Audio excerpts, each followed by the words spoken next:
Okey, tadi kita dah baca pasal Al-Waqiah, kisah pembahagian manusia. Yang golongan kanan yang beruntung, yang celaka golongan kiri.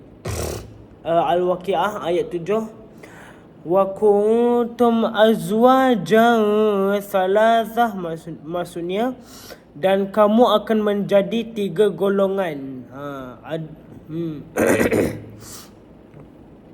Fa ashabul maimanati ma ashabul maimanah. Golongan beruntung ni apakah golongan kanan itu?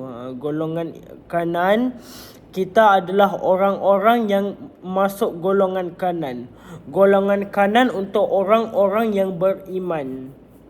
Dan ayat ke-9, wa ashabul masy'amati ma ashabul masy'amah. Golongan celaka, apakah golongan kiri itu? Golongan kiri itu tempat Allah hukum orang-orang yang berdosa. Jadi kita jangan ikut orang-orang yang berdosa. Kita kena ikut orang-orang yang beriman. Orang-orang yang beriman semua masuk ke syurga. Kita adalah orang-orang yang beriman. Orang-orang yang beriman yang masuk ke golongan kanan. Syurga itu golongan kanan. Beruntung.